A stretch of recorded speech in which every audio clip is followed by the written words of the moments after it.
Hello friends, I'm Pankaj Sharma, and as promised, I'm back with the second module of my series on linkage between ESG and Sustainable Development Goals SDGs and DSF, Daily Sustainability Framework. The first module talked about the basic concept of sustainability, the 17 Sustainable Development Goals of the United Nations, and the Dairy Sustainability Framework DSF, a framework specifically designed for the dairy industry by the industry itself in line with the SDGs. Friends, I had planned to develop a two module series on the topic with a second module designed to showcase the linkage between ESG, SDGs, and DSF. However, when I started working on the concept, I realized that a single module may not be able to do full justice to the subject given its vastness. And so I decided to create four modules, one module each, talking about linkage between milch animals, farmers, raw milk transportation and processing, and S&D and consumers. The module 2 will now talk about the linkage between ESG, animals, SDG, and DSF. Module 2 will detail the ESG linkage on farmers and SDG and DSF.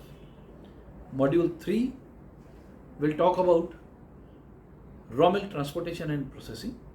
And fourth and final module will talk about the linkage of ESG in S&D and consumers with DSF and SDGs.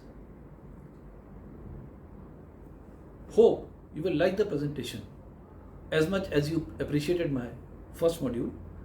Please do not forget to like the video and also subscribe to my channel so that you continue to get updates about my future offerings. Happy viewing, friends. This module covers the ESG impacts related to milch animals, focusing on breeding, feeding, milking, and ensuring animal health and welfare. It explains how these practices affect the environment and highlights the importance of responsible animal care. The module also links these ESG practices to the Sustainable Development Goals (SDGs) and Dairy Sustainability Framework (DSF) criterion, showing how they contribute to achieving national commitments to the United Nations sustainability objectives. So, as mentioned in earlier modules, the concept of ESG with respect to animals has been broken down into five major components, namely water usage, dung management, methane generation and mitigation, animal productivity, and animal diseases. Let us look at each one of them in the following slides. So, linkage between ESG, SDG, and DSF. First one is ESG in animals with respect to water. Milk production consumes significant water for both direct needs for drinking and cleaning and indirect needs for growing feed. To minimize environmental impact, assessing the water footprint and implementing reduction strategies is essential for sustainable dairy farming. This will help in achieving the following SDGs and the DSF criteria. SDG 6, clean water and sanitation, ensuring availability and sustainable management of water and sanitation for all. And SDG 12, responsible consumption and production, ensuring sustainable consumption and production patterns by optimizing the water usage in milk production. DSF 10, water availability and quality, effluent management plan and water use efficiency for production and processing, which can be ensured by fresh water conservation. The parameters which are focused are water used or consumed as liters per kg of milk produced. How to improve these parameters? Improve milk productivity so that water used per liter of milk produced improves. Improve fodder production productivity, kg fodder per liter of water used, and feeding total mixed ration to the animals. This not only improves productivity of animals but also optimizes the water intake. Second in ESG animals is dung. India generates approximately 1650 million metric tons of dung annually, with 990 million metric tons recoverable. Poor management leads to methane emissions, environmental pollution, and health risks. If left unchecked, it contaminates water sources and air. However, effective waste management can transform this challenge into an opportunity for sustainable energy and environmental protection, and can help in achieving the following SDGs and DSF criteria. SDG 1, no poverty, which focuses on ending poverty in all its forms everywhere. Putting dung to a productive use will not only help save the environment but will also generate additional income for the farmers. SDG 13, regarding climate action, taking urgent action to combat climate change and its impacts. Proper dung management through biogas production and fertilizer conversion reduces methane emissions, prevents water pollution, and helps mitigate environmental and climate impact. And DSF 8, soil quality retention. A soil quality management plan reduces erosion, maintains structure, enhances tilth, and improves water retention. Proper dung treatment boosts soil nutrients, preserves adjacent water quality, and increases productivity, ensuring sustainable and healthier agricultural practices. And DSF 9, regarding waste management plan at farm and factory, mass of waste to landfill. Dung treatment will help in waste management at farm. The parameters are dung produced per kg of milk produced, dung processed into biogas and fertilizers, additional income to milk producers from dung. And how to improve these parameters? Improve milk productivity, set up biodigesters, and produce biogas and fertilizers and pesticides. Third in this category is methane, methane generation and its mitigation. In 2019, India's methane emissions reached 658 million metric tons carbon dioxide equivalent, with agriculture contributing 75%, mainly from livestock. Methane's warming potential is 27 times that of CO2, while nitrous oxides is 273 times. Sustainable solutions are crucial to mitigating this environmental threat, and by doing so, we can address the following SDGs and DSF criteria. SDG 13 talks about climate action. Taking urgent action is needed to combat climate change. Proper dung treatment preserves soil and water quality while enhancing soil nutrients and productivity. Additionally, improved feed management can reduce livestock methane emissions by up to 15%, contributing to a more sustainable environment. DSF 3, which talks about GHG emissions.